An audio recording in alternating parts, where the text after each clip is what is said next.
Fala pessoal, eu sou o André Fiara, analista de renda fixa aqui da Genial. Esse é mais um Tudo sobre Renda Fixa, o seu programa semanal aqui sobre o mercado de renda fixa. E tiveram bastante temas aí importantes na semana, a gente vai trazer alguns pontos principais para vocês, uma recomendação no final do vídeo. Então vamos lá, bora pro vídeo. Então, o que foi mais importante ali para o mercado brasileiro de renda fixa nessa semana foi basicamente o IPCA, que saiu com uma alta de 0,61, enquanto o mercado esperava uma alta de 0,55, né, no número cheio. Então veio um pouco pior do que a expectativa de mercado. E se a gente observar os núcleos, né, que são aqueles componentes da inflação que você consegue, que tem uma volatilidade, digamos, menor, ele também teve uma alta ali, um pouco acima do esperado pelo mercado. Mas por aí, se a gente for pegar aquela média móvel, né, que é aquele número que a gente consegue basicamente ver a tendência do índice, os núcleos parecem ter uma tendência de queda, pegando uma média móvel de 3 meses, tá? Então, assim, o mercado interpretou de uma maneira negativa, essa inflação um pouco acima do esperado.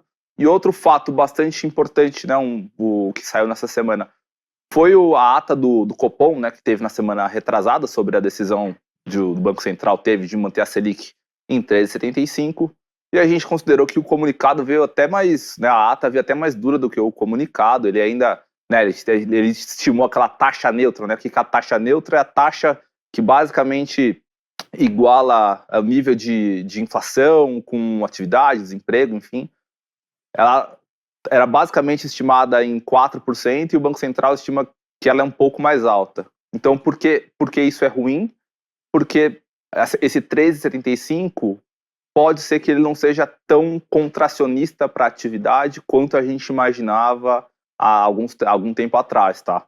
Então a gente achou que foi um comunicado, né, a ata foi um pouco mais dura, e isso fez com que os juros futuros, né, se a gente pegar os juros curtos, eles subiram com relação à semana anterior, justamente pelo IPCA ter vindo mais alto do que o esperado. Então pode ser que a Selic, né, se a gente for pegar o que está projetado na curva de juros hoje, os cortes acho que poderão acontecer só lá para o final de 2023 ou começo de 2024, tá? Então alongou aí esse patamar de Selic em 13,75. Porém, né, o Banco Central indicando que ele vai ser mais combativo com a questão da inflação, faz com que o mercado enxergue que lá na frente, né, o Banco Central vá ter a possibilidade de colocar a inflação mais próximo da meta, e com isso a Selic, né, lá no longo prazo vai ser menor do que esses 13,75 hoje, né? Se a gente pegar na curva futura de juros, a gente já tem uma Selic ali para os próximos 2, 3 anos, mais por volta de 11, 10,5%, tá? Então, outro fator importante que a gente consegue observar que corrobora isso que eu disse, é se a gente for pegar o movimento da inflação implícita, né, que a gente consegue extrair dos títulos públicos e dos derivativos de renda fixa. Se a gente for pegar a inflação implícita, ela rodava mais por volta dos 6, 6,5%, há um pouco mais de um mês e meio atrás, e hoje ela já está muito mais baixa, né? Já vou até mostrar aqui para vocês. E esse é o gráfico da inflação implícita. A curva azul clara é a curva atual, né, que foram os fechamentos de sexta-feira, e a curva azul escura da semana anterior. Então, se a gente for pegar a inflação implícita aqui que o mercado observa para o mês de agosto de 2024, né, se a gente for pegar basicamente um pouco mais de um ano aí, cara, ela está por volta de 5%. Isso aqui, há 2 meses atrás, estava mais por volta de 6, 5,8%. Então, teve uma queda muito forte na inflação implícita, o que leva a curva de juros longa a fechar, né? Foi o que a gente observou, a gente pegar aqui os DIs, né? Só para fazer a comparação semanal, na semana anterior a curva estava rodando, essa curva azul escura estava um pouco mais alta, né? Tive um fechamento aqui, principalmente dos DIs de vencimento intermediário, né? A partir de janeiro 25 até o janeiro 35, com uma queda muito mais expressiva.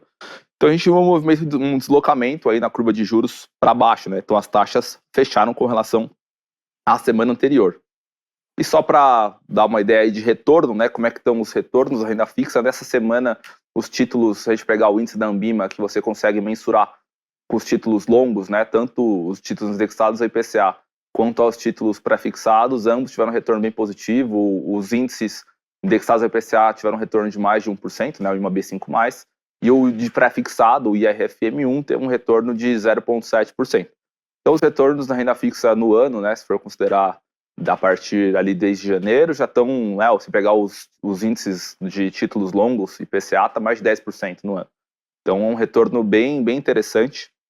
E agora deixa eu falar um pouco sobre o Boletim Focus, né? O Boletim Focus ele teve só um ajuste marginal ali, basicamente no dado de inflação. Se a gente pegar o IPCA para 2023, o mercado projetava ele em 6,02, foi para 6,03. E o câmbio, né? Acho que foi a variável que mais teve uma queda mais relevante aqui. O câmbio para 2024, 2025, eles eram projetados em 5,25 e foram para 5,20. Isso eu acho que é o mercado ajustando os últimos movimentos que aconteceram, né? A gente viu o real para esse ano muito forte, já está abaixo dos R$5 ali por dólar. A gente viu os juros caindo já abaixo, né? Se pegar o trecho longo da curva, já abaixo dos 11,8%. Então, acho que foi um ajuste, né? Se a gente pegar a Selic aqui, né? A Selic 2026, que era em 9, está em 8,75. Foi um movimento também acompanhando o que aconteceu no mercado. Então não teve grandes novidades, foi só uma atualização ali a partir dos últimos movimentos, tá? E agora deixa eu falar da nossa Top Pick. Nosso Top Pick é um fundo de renda fixa, é o Plural High Grade, né? E por que a gente recomenda esse fundo para vocês nesse momento?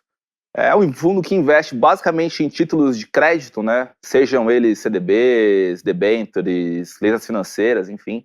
Investe em diversos produtos de renda fixa no mercado.